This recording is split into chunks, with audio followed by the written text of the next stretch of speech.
Welcome to this month's Market Trends Report, sharing with you the latest local, regional, and national trends affecting our home values. So jumping right into the numbers, you'll see that showings are actually up 49.5%, purchase applications up 39%, pending deals down 0.5%, and existing home sales up over 9%, putting new home sales up over 8% as well. But unfortunately, the home inventory is still down over 52% over last year, and new home inventory is actually down over 4%. You'll see here that interest rates are still increasing, averaging out somewhere around that 3.18 to 3.2 range nationally, even though many of us will still remember, just looking back only a short year ago when the rates bottomed out in that mid twos, but even 3 or 4% in today's market is still an amazing rate. Now, most analysts are expecting we're actually going to finish the year out somewhere around that 3.5 to 3.75 range come fourth quarter. Now, across the country, as we mentioned, the biggest issue still remains low inventory. The inventory is still down 52% compared to the year-over-year numbers. Here it shows our national numbers coast to coast, with areas in the darker red down as much as 60% in inventory. But on the bright side, experts are predicting that we're going to continue to see that inventory loosen and have more inventory hit towards the second half of the year, especially as builders continue to ramp up all of the new housing starts here in the spring. Now, here we show single-family units that were completed over the last 50 years new construction. In the last 15 years above average, the last 13 years well below average. The red shows the top 4 years, which we actually can all remember was when it led to the housing crisis, where we had the bubble of inventory. This graph definitely shows where the inventory deficit is and what caused where we are today. With low interest rates, the question is, are people doing a lot of cash out refinances? This slide here shows there's actually been a significant increase in those numbers since our recovery back in the mortgage crisis, but nowhere near the level of 2005 and 2006. Now, this surge is due to the surge in tappable equity, which is defined as the amount available for homeowners to access before hitting a maximum 80% combined loan-to-value ratio. Basically, what that means is if you have a $100,000 home, you can borrow up to $80,000 of equity and still remaining $20,000 equity. Now, comparing those numbers in 2006 to 2020, tappable equity is up significantly. But in 2006, the percent of cash out refis were 89% compared to 33% in 2020. The difference was much looser lending standards back then, for many borrowing up to 100% of their home's value. Definitely different times, but these are the key numbers that we're going to watch as we continue to go forward. Now, with low inventory comes bidding wars. The average numbers of offers was over 4 on recent solds. The lower the price, actually the more competitive it gets with more offers. So let's look at the side-by-side comparison of 2005 to 2020. Nationally, we're about 4% lower in appreciation on average from 2005, with a lack of supply really driving up that appreciation.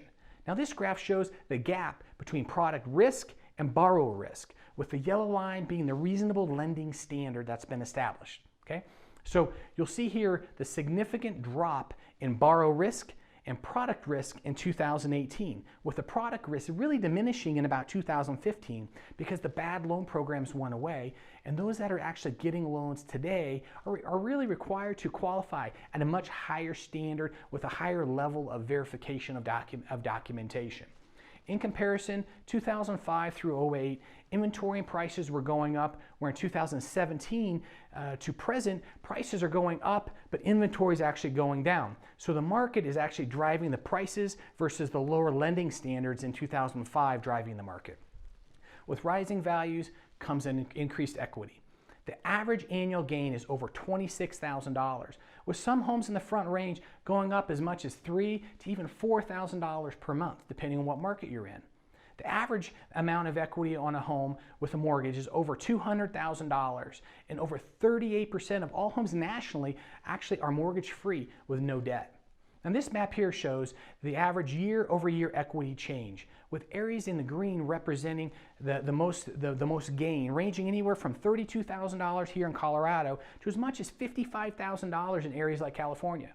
Now, for more than ever, it's been important to be prepared, both as a buyer and as a seller. See, it doesn't take a rocket scientist in today's market to sell a home in this market, but there's a very fine line between maximizing the value of your home and overpricing it.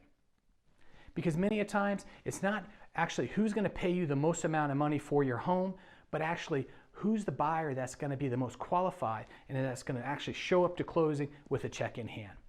Now let's really just dive into the Front Range numbers here in the Colorado Front Range. In Larimer County, there are actually 237 homes currently on the market, 529 that actually sold in March.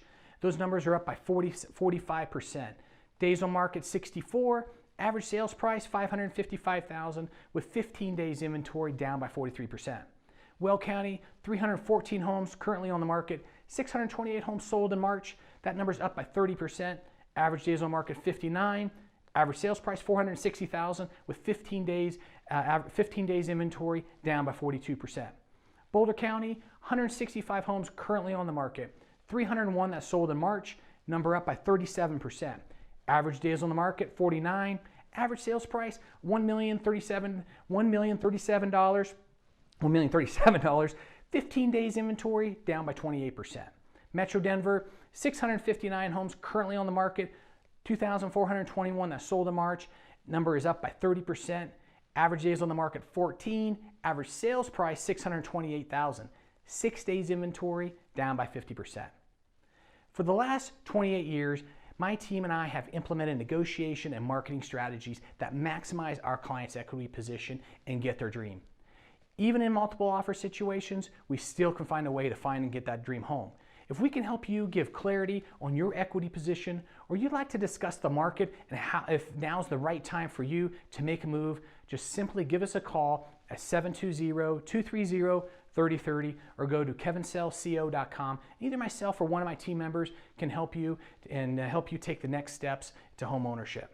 And by the way, if you know anyone that's looking to start a career in real estate or possibly looking for a change from their current brokerage, we're hiring. We're actually growing and we're partnering with agents up and down the Colorado Front Range, and we'd love to have the opportunity to chat. So give me a shout, shoot me a call, shoot me a text, number 970-396-7248. Until then, we'll see you next month.